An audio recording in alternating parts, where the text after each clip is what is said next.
બોટાદના તરઘરા ગામે કોળી સમાજના યુવાનો પર છરીથી હુમલો કરવામાં આવ્યો હતો, જેને લઈને હવે ત્યાંના ધારાસભ્ય ઉમેશ મકવાણા મેદાને આવ્યા છે અને તેમણે આરોપીઓની ધરપકડની માંગ સાથે તેમની ઉપર કલમ 307 હેઠળ ગુનો નોંધવા અપીલ કરી છે।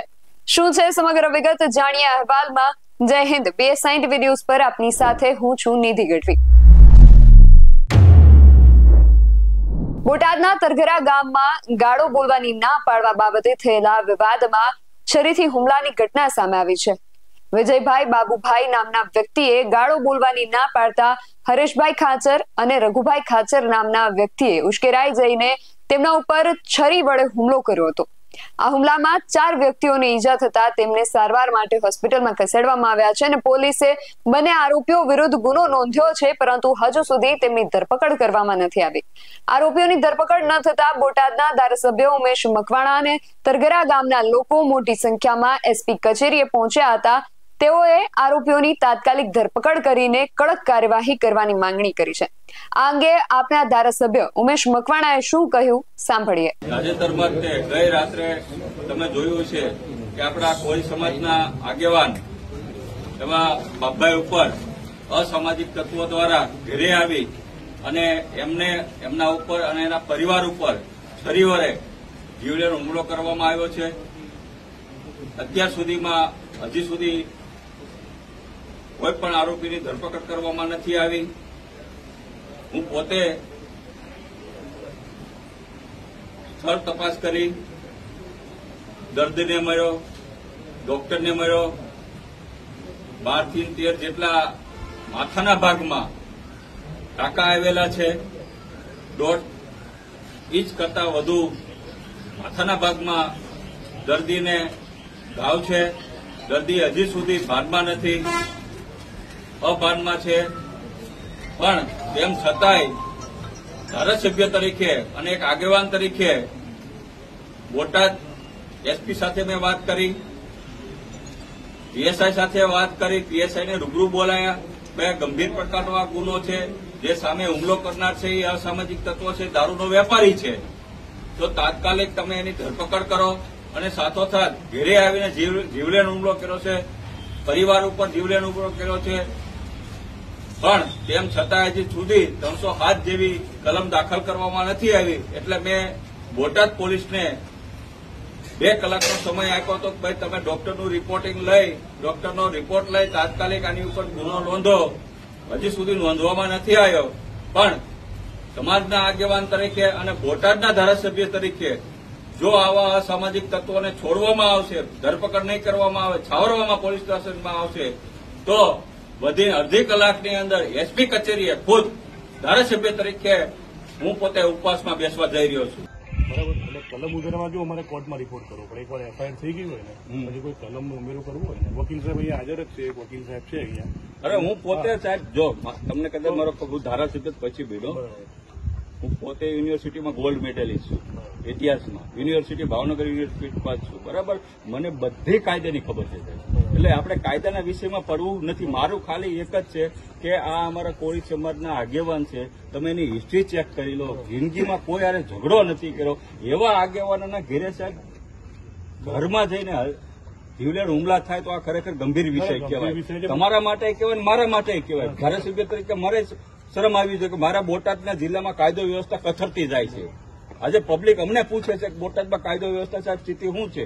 ધારાસભ્ય તરીકે હું જવાબ નથી, આ લોકો નથી, આ કેટલા માટે જો શું કામ આવ્યા છે, શું કામ આવ્યા છે સાહેબ? જવાબ મને કહે છે કે સાહેબ તમે રાજીનામું આપો જો ધારાસભ્ય રહેવું હોય, તમારી કાયદો વ્યવસ્થા જો બોટાદમાં ન થતી હોય તો રાજીનામું આપો। તે તો રાજીનામું આપી દઉં, નહીં આપી દઉં। હાલમાં આપની રજૂઆત પ્રમાણે કાયદો વ્યવસ્થા સાહેબ સ્થિતિ કંટ્રોલ કરવાની જવાબદારી કોની છે સાહેબ? પોલીસની છે, ધારાસભ્યની છે કે પોલીસની છે? તો તમારી જવાબદારી મારે ધારાસભ્ય અદા કરવાની હોય। હવે હાલમાં આપની 2 રજૂઆત છે। એક તો આરોપીને અટક કરવા, આરોપીને પહેલા તો સૌથી પહેલા જેલમાં હરિયામાં નાખો, રિકન્સ્ટ્રક્શન કરો, ફરી વખત આવા ગુના ન બને સાહેબ। બોટાદ આજે અમારે સમગ્ર કોળી સમાજ અને વિવિધ બધા આજુબાજુના તાલુકાના ગામના આગેવાનો SP કચેરી સાહેબે અમે રજૂઆત કરવા આવેલા છીએ। ગઈ રાત્રે અમારા કોળી સમાજના આગેવાન તરઘરાના અમારે બાપભાઈ જે 40 વર્ષથી ત્યાંના સરપંચ છે અને એમના ઘેરે અસામાજિક તત્વો દ્વારા ઘેરે જઈ અને એમના પરિવાર ઉપર જીવલેણ હુમલો કરવામાં આવ્યો. છરી વડે એમના દીકરાને માથામાં ઇન્જરી કરવામાં આવી છે. 12 થી 13 જેટલા ટાંકાઓ આવ્યા છે અને એમના બાકીના 4 સભ્યોને પણ નાની મોટી ઈજા થઈ છે. એટલે અમારી એક જ માંગ છે કે ભાઈ વારંવાર બોટાદ જિલ્લાની અંદર કાયદો અને વ્યવસ્થાની સ્થિતિ તમે જોયું છે કે છેલ્લા 2 થી 3 મહિના ખૂબ જ કથળી ગઈ છે. કોળી સમાજનો એક યુવા હતો જે પાળીસ રોડ ખાતે રહેતો પિન્ટુભાઈ, એને પહેલા અપહરણ કરવામાં આવ્યું. આ અસામાજિક તત્વો દ્વારા અપહરણ કરી અને અન્ય જિલ્લામાં અન્ય ગામમાં એને દિલાસ નહીં એટલે નહીં કાંઈ હું તમારી ઘરે પેલો મુદ્દો 2-5 જણા આપણા જેને ડોક્ટર ખબર પડે છે એને તાત્કાલિક અન્ય જેડી હોસ્પિટલમાં તો દાખલ કરવો જોઈએ, ત્યાં ફોન કરી દઉં છું. મારી ફર્સ્ટ નંબરની છે ગુજરાતનો પહેલા નંબરનો ન્યુરો સર્જન કેડીમાં છે. ઇમરજન્સી કેસમાં આપણે હું ફોન કરી દઉં એટલે લઈ લઈએ છીએ. બરાબર 3 થી 4 કલાક આપણે કેડી હોસ્પિટલે પહોંચતા થાય. ખ્યાલ આવી ગયો. રિપોર્ટ ત્યાંનો લેવો છે, બહુ જરૂરી છે અને આમ તો આપણા દીકરા માટે જરૂરી છે. સમજજો નહીં કાલ સવારે 10-15 આ હેમરેજ વસ્તુ કેવી છે કે તમને 15 દિવસે બહાર આવે. ખ્યાલ આવી ગયો. એવું ન હોય એટલે પહેલા સૌથી પહેલા 5 જણા એ કામ કરે અને ત્યાર પછી બરાબર છે આપણે પોલીસનું હું તો થોડુંક માન રાખી. તમારી વાત હું સંમત છું. માન રાખશો તમે ને હું તમારી વાત આને સંમત છું. ખબર પડવા જો રિપોર્ટ તો આવશે જ નથી. બરાબર જે હોય બેસી જાય. હું આવી નથી, હું કઈ ગયો નથી જવાનો, પણ આટલા કોળી ન હોય. આ ધારાસભ્યની આપણું હોય. તમારે આપણું નહીં કાંઈ સાંભળો, તમે મારી વાત સાંભળો. તો કહેવાનો મતલબ એ છે કે અહીંયા 10 થી 15 કોળી 1000 અહીંયા ભરાઈ જવું પડે. અમારી જવાબદારી નહીં સામે આય પોલીસ સમાજ જાઓ હાલો. બરાબર ને? ખબર એમ રહેવા દો. 5 જણા કોઈ છે કે આપણે આને એમ્બ્યુલન્સ મગાવી દાખલ કરીએ છીએ. હું અહીંયા કહી દઉં રિપોર્ટ બહુ જરૂરી છે. અરે ઉમેશભાઈ, આપણે કહેવાનો મતલબ એવો છે કે આ લોકોએ ને 323 324 લગાડી દીધી, બરોબર? તો રિપોર્ટ વગર કઈ રીતના લગાડી દીધી? આપણે 80 જણાએ પાણા ઘા કર્યા તો રિપોર્ટ વગર માં જ દીધી. કોઈ ડોક્ટર નહીં, સાંભળો, કોઈ ડોક્ટર નો રિપોર્ટ નહીં, કોઈ નહીં. અરે ભાઈ આ ગુંડા રાજ ચાલે છે બધું, તમે સમજો યાર. જરૂર નથી એમના પીવડાઈને લગાડતી. એટલે મેં કીધું ને ત્યાં આપણે ફેરવું છે ત્યાં કઈ મને આમાં એટલી જ ખબર પડે પ્રશાસન ડરે છે ગુંડાઓથી. આ ગુજરાત આખું ગુંડા આકાલે છે, પોલીસ ને તકાલતી. તો એક કામ કરો, સૌથી પહેલો આપણી જવાબદારી એ છે પેલું પગથિયું કે એને આપણે ન્યુરો સર્જનને બતાવી દઈએ. બરાબર સારવાર લેવડાવવાનું ચાલુ કરીએ. બરાબર હું બાબાઈ ત્યાં ફોન કરી દઉં અને ત્યાર સુધીમાં આપણે એક નિર્ણય લઈ લેવી કે ભાઈ આપણે શું આગળ કરવું છે. 5 જણા બેસી લેવી. બરાબર છે, 5 જણા આપણે બેસી લેવી. ત્યાંનો રિપોર્ટ આપણે આવી જાય. બરાબર છે. અને ત્યાર પછી મેં તમને કીધું એમ હું પોતે આ બેસી જઈશ. શું કામ ન હતા? હું તમારી યાર વાત સમજ છું. જો ખાલી પાણા મારવાથી કોળી સમાજ ઉપર 307 દાખલ થતી હોય તો આને તો 12 ટાંકા આવ્યા. હું ના નથી પાડતો. હું તમારી યાર બેસી જાય પછી નહીં ઉભો થાવ. ખ્યાલ આવી ગયો? અત્યારે એટલા માટે આપણે ઉભા થવી છે. ઉમેશભાઈ આની જગ્યાએ કોઈક આપણો યુવાન હોત ને, આખા ઘરને અત્યારે લઈ આવ્યા હોત અને એની ઉપર 307 થઈ ગયો હોત. કુકડો બોલાવી દીધો મારી. તો કેમ આપણે શું છે 2.5 કરોડની વસ્તી છે, ગુલામી કરવાની આપણે. લેડીઝોને મારીને બહેનોને મારે છે. બહેનોને મારે. એટલે આની અંદર મારા મત પ્રમાણે કોઈ જાતનો ઢીલોસ ન હોય. કહેવાનો મતલબ એ છે કે 5 જણા આપણે તમે ચોઈસ કરી લો. બેસી બરાબર આપણે 5 મૂકીએ ભાઈ ભરતભાઈ, આપણે નિર્ણય લઈ લઈએ. જાહેરમાં નિર્ણય લેવાનો કહી દો. જો અમે અને શિફ્ટ કરાવી નથી કાલ સવારે કોઈ પણ કચાશ રહેશે અમે અહીં ઢગલો થઈ જઈશું. બીજું આ લોકોને પકડવા હોય ને 1 કલાક થાય, અડધી કલાકમાં આવી જાય. કેમ અડધી કલાકમાં આવી જાય? નથી પકડવા. દિવસનો ટાઈમ આપ્યો ને એમને. હે આપણને કાલે આપણે સર્ટિફિકેટ ની જે વાત છે ક્યાં કે જાનમાં ગયા હે ટાઈમ શેનો ટાઈમ એમ કલાક તો થઈ ગઈ તો પેલા નો કરી નાખે.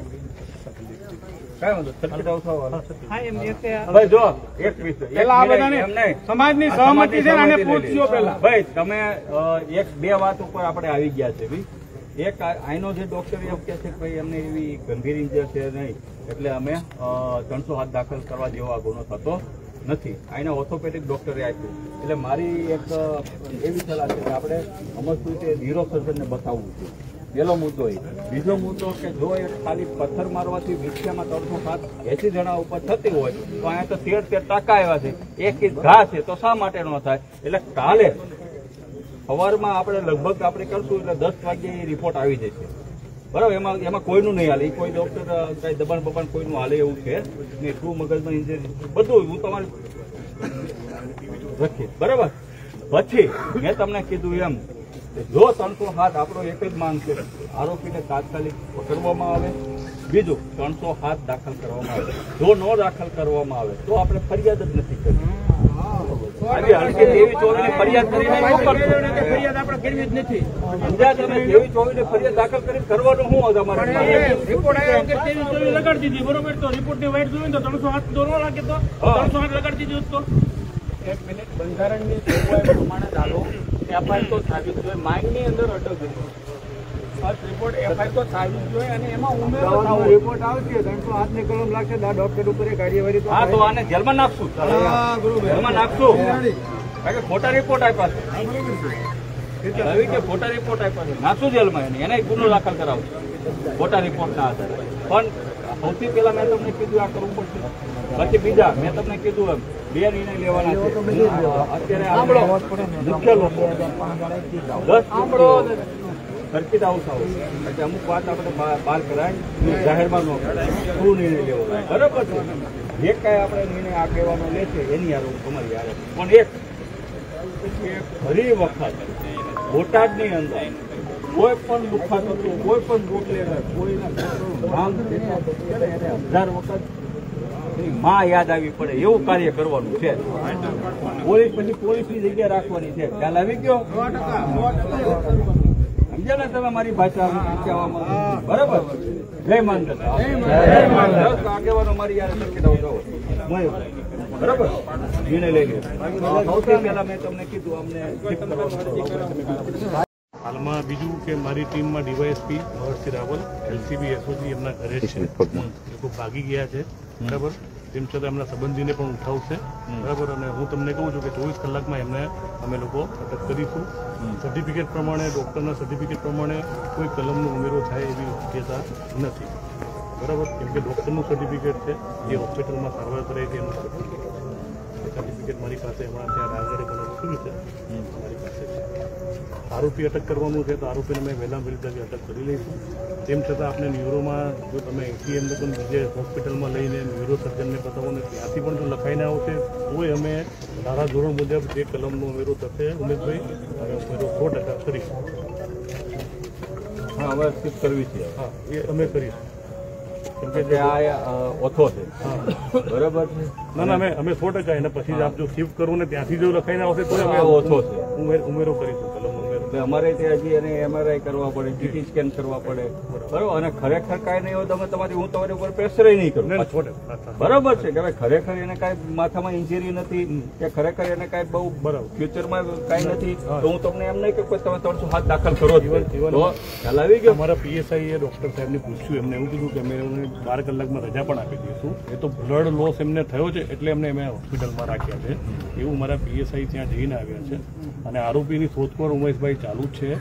મારી ટીમ 3 LCB SOG અને અમારા ડીવાયએસપી સાહેબ છે, એમનો સ્ટાફ એ પણ એમનો સ્કોડ છે, એ પણ આરોપીની તપાસની અંદર ચાલુ છે. કઈ વાંધો નહીં, અમે એમને શિફ્ટ કરવી છે. બરાબર, એટલે અમારે તે એનો બધા રિપોર્ટ કરાવવા છે. અને એમ છતાં ન્યુરો સર્જનનો કોઈ રિપોર્ટ આવશે ને એનો અભિપ્રાય લઈ લઈએ ખરેખર આમાં શું છે. પણ અમારો મેન વિષય તમે સમજી ગયા. આરોપીઓને તાત્કાલિક તમે ધરપકડ કરો અને એને ઉદાહરણરૂપ કાર્યવાહી કરો. 100%. બરાબર છે. પછી પિન્ટુભાઈ નો આરોપી મર્ડર વાળો હોય તો ભલે, અને આ ભાઈ નો હોય તો ભલે. હું આપને એટલું કહું કે જો અમારા જે ગુસ્તી ટોકમાં છે ને આપણા ગુજરાતની અંદર મેક્સિમમ ગુના બોટાદમાં દાખલ થઈ છે. એટલે આરોપીના જે હશે નશ્યત કરીશું અને જે ધારાધોરણ મુજબ જે પણ હશે પગલાં લેવાના હશે, તડીપારના હશે, એમના વિરુદ્ધના ગુના દાખલ થયેલા હશે ભૂતકાળમાં, જે તડીપાર હશે, પાસા છે, એ બધા અમે અમારો જે શસ્ત્રો છે અમે એનો યુઝ કરીશું 100%. ઓકે, કાંઈ વાંધો ઠીક. સારું, અમે તમને ફોર્સ નહીં કરીએ, અમે શિફ્ટ કરીએ. એક બાઇટ એક કરી નાખીએ આપનું એક બાઇટ કરી નાખીએ. આજના કાર્ય આજે પ્રદર્શન છે ને હા, વાંધો નહીં. ઓકે. આ સમગ્ર ઘટના વિશે તમારું શું માનવું છે અમને કમેન્ટ કરીને ચોક્કસથી જણાવજો। આવા જ વધુ અહેવાલો સાથે મળતા રહીશું। તમે મારી YouTube ચેનલને સબસ્ક્રાઇબ કરવાનું અને અમને Facebook અને Instagram પર ફોલો કરવાનું ભૂલશો નહીં। બાકી અવનવી અપડેટ્સ માટે આપ જોતા રહો BSI TV ન્યૂઝ। નમસ્કાર।